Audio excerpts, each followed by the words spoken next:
কোনো ব্যক্তি, পুরুষ হোক অথবা মহিলা, আপনার ক্ষতি করার জন্য উঠে পড়ে লেগেছে। আপনার ওপর অন্যায়, অত্যাচার, জুলুম করার জন্য উঠে পড়ে লেগেছে। শারীরিক, মানসিক নির্যাতন করার জন্য উঠে পড়ে লেগেছে। এইভাবে করে আপনার উন্নতিকে শেষ করার জন্য চক্রান্ত, ষড়যন্ত্র করছে।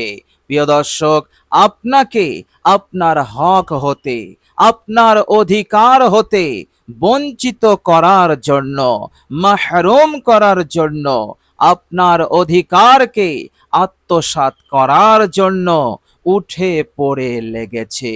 সমাজে আপনার বেউজ্জতি করার জন্য, অপমান, লাঞ্ছিত করার জন্য একেবারে উঠে পড়ে লেগেছে। প্রিয় দর্শক, এই রকম শত্রুদেরকে দ্রুত দমন করার জন্য, তাদের চক্রান্ত, ষড়যন্ত্র, তাদের ক্ষতি হতে, জুলুম হতে পরিপূর্ণরূপে নিরাপদ থাকার জন্য এই অসাধারণ দোয়াটি আপনি পাঠ করুন।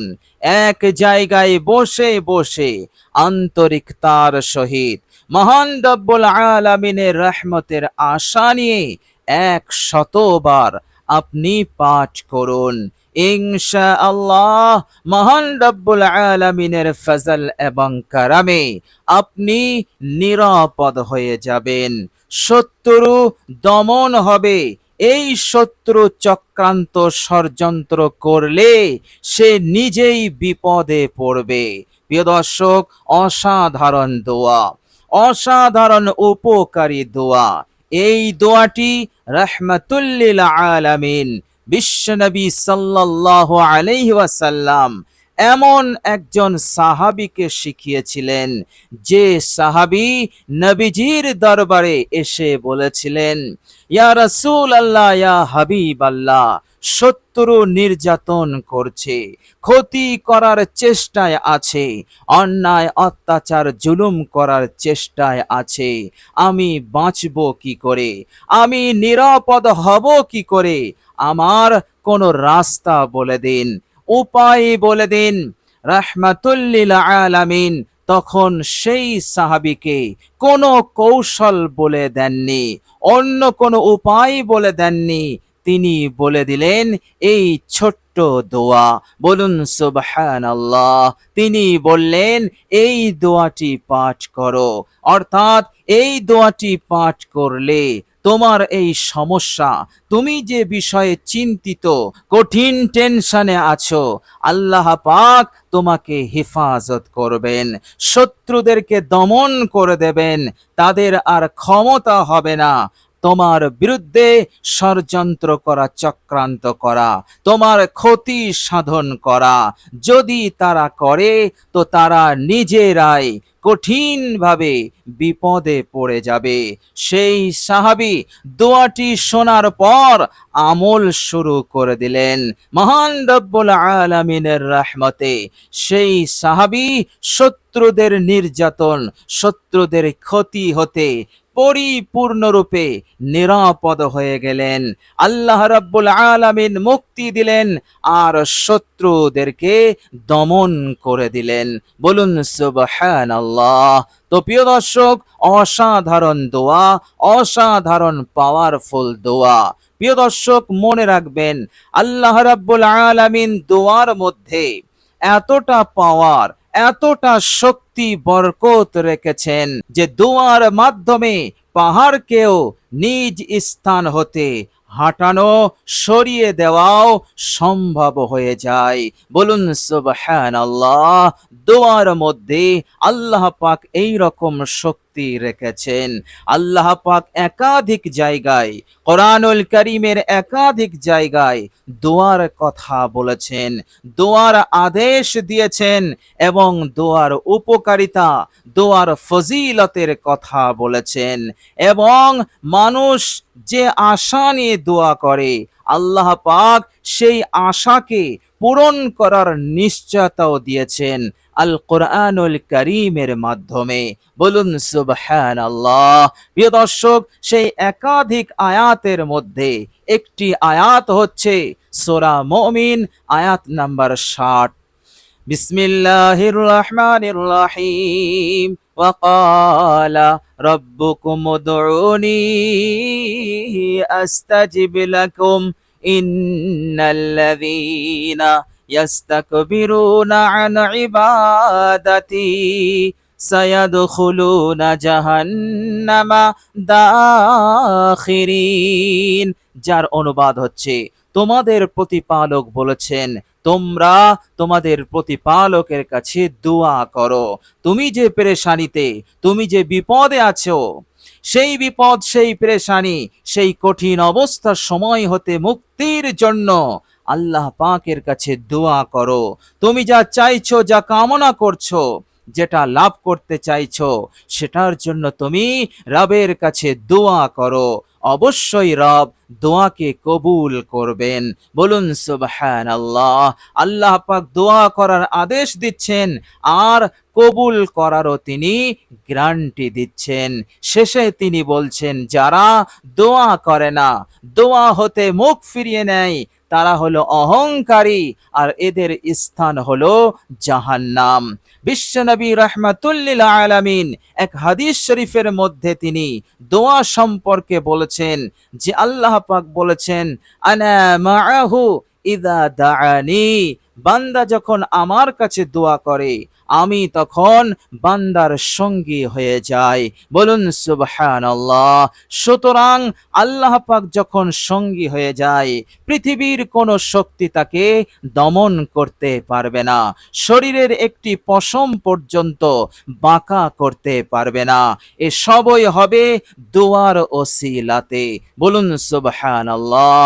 দোয়া এমন এক পাওয়ারফুল ইবাদত, দোয়া এমনও এক শক্তিশালী ইবাদত, অসম্ভবকে আপনি সম্ভব করতে পারবেন কেবলমাত্র দোয়ার মাধ্যমে। বলুন সুবহানাল্লাহ। প্রিয় দর্শক, চলুন এবার আমরা জেনে নেব সেই অসাধারণ দোয়াটি কি এবং আমরা কিভাবে দোয়াটি পাঠ করব। প্রিয় দর্শক, সর্বপ্রথম আপনি অজু করবেন।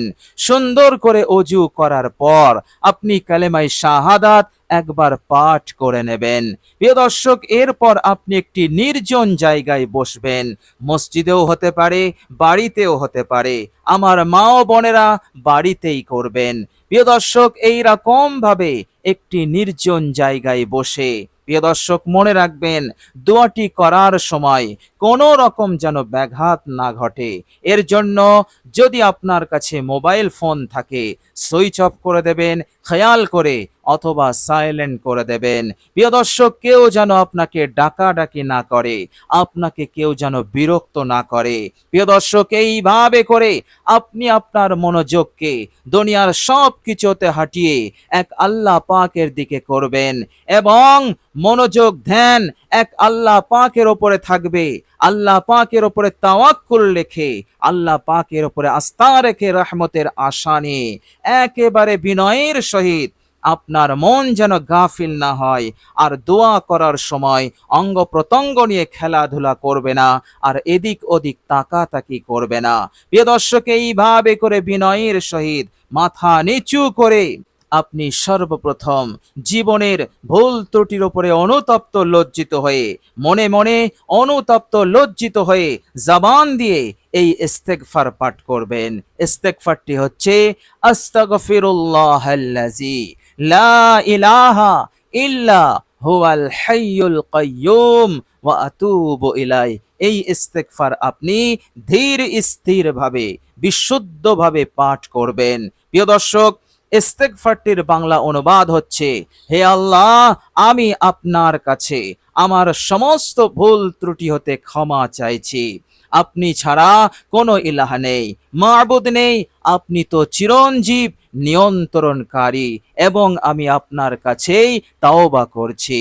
প্রিয় দর্শক, বাংলা অনুবাদটা আমি বললাম এই জন্য, ইস্তেগফারটি পড়বেন আর এই ইস্তেগফারের বাংলা অর্থটাও আপনি মাথায় রাখবেন। ফলে আপনার মনোযোগ, আপনার ইখলাস, আপনার ধ্যান আপনি আটকে রাখতে পারবেন, ধরে রাখতে পারবেন। প্রিয় দর্শক, ইস্তেগফার হয়ে গেলে আপনি এই ইসমে আজমটি মাত্র 3 বার পড়বেন। ইয়া জাল জালালি ওয়াল ইকরাম, ইয়া জাল জালালি ওয়াল ইকরাম, ইয়া জাল জালালি ওয়াল ইকরাম।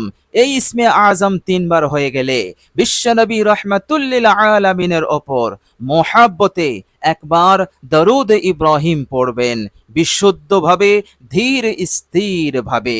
আল্লাহুম্মা সাল্লি আলা মুহাম্মাদিন ওয়া আলা আলি মুহাম্মাদ কামা সাল্লাইতা আলা ইব্রাহিমা ওয়া আলা আলি ইব্রাহিমা ইন্নাকা হামিদুম মাজিদ।